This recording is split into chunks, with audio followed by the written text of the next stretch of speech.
Good evening, everyone. Many people have been asking about how to build the sukkah with 4 strings. So we will draw 4 poles, as though around these poles we will put the strings of the sukkah. Now, the first concept we have to know is that in Halacha we speak in terms of tefach, hands width.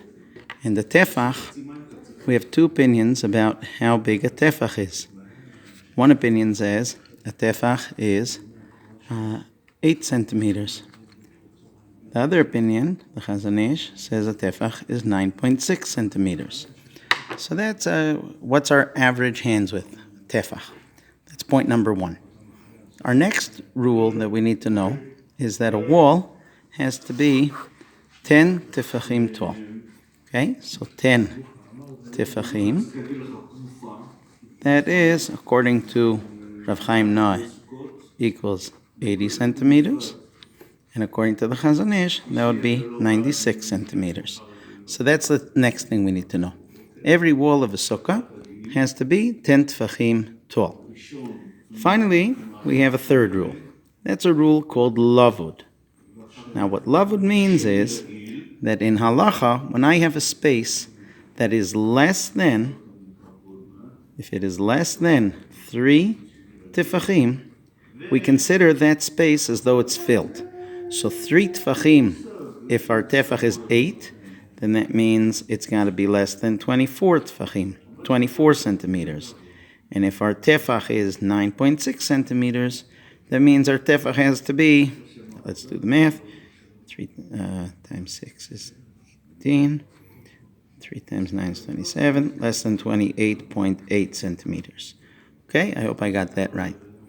So, these are the 3 rules we need to know.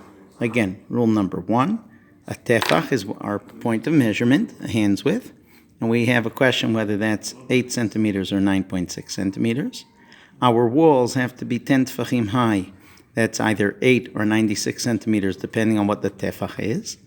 Right? We need 10 of those to make a wall. And finally, our third rule is Lavud, that a space that is under 3 tefachim is considered as though it's filled. So now, let's see. If we go up 3 tefachim, we said that would be, let's say, 24 centimeters. So we'll go under that. We'll go up 20, or let's say 21 centimeters. Let's say 20 centimeters, okay? And we put our string going across 20 centimeters high. Now, we said the rule of Lavud. So that means that if I put a string 20 centimeters into the air, 20 centimeters above the ground, we consider it halachically as though this space has been filled. Okay, so now I have a 20 centimeter wall. Okay, because I put a string at 20 centimeters. The string is lower than 3 tefachim, it's lower than 3 hand widths, it's less than 24 centimeters. So the space from the string to the ground is considered as though it's filled halachically, and this string just created a wall, a halachic wall, an imaginary wall, but a halachic wall of 20 centimeters high.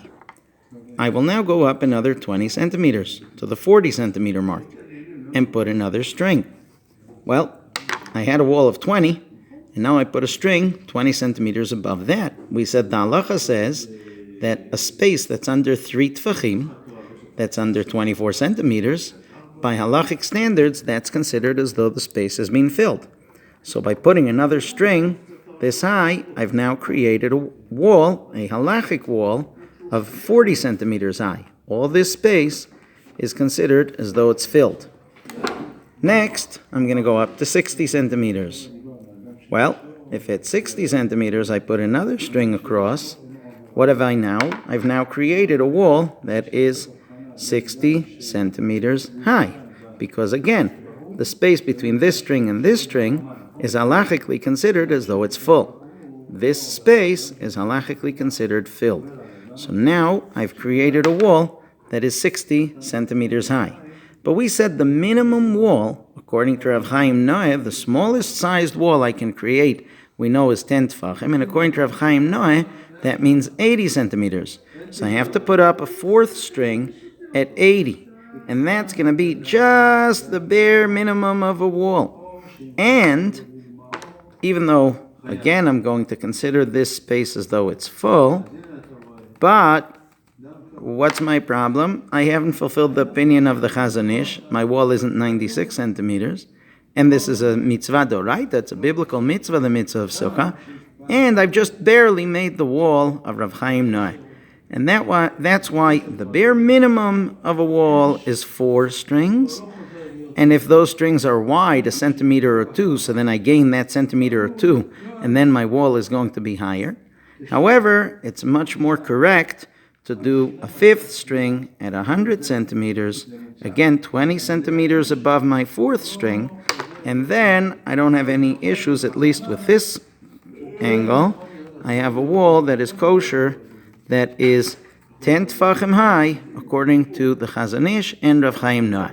There are other halachic complications with doing a sukkah this way. However, those people who are going to make a sukkah with cloth, and then they're going to use strings, so at least they should do it correctly. The bare minimum is 4 strings, the way we explained, and it is much more correct to do 5 strings, so that our wall, our halachic wall, which again, the first string is 20 centimeters from the ground, and that creates this halachic wall.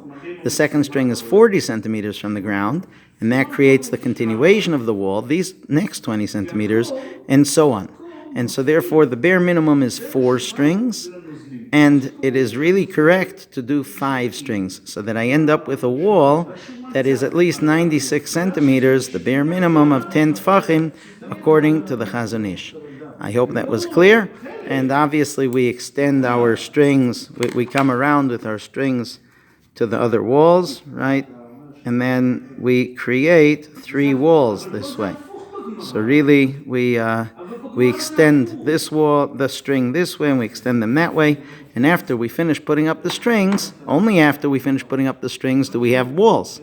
And then we would put up the schach, because the walls have to precede the schach. If someone put the schach up first, they should lift it, they should remove it, and then put it back after the walls are complete. I hope that was clear, and we should all have a Chag Kasher V'Sameach.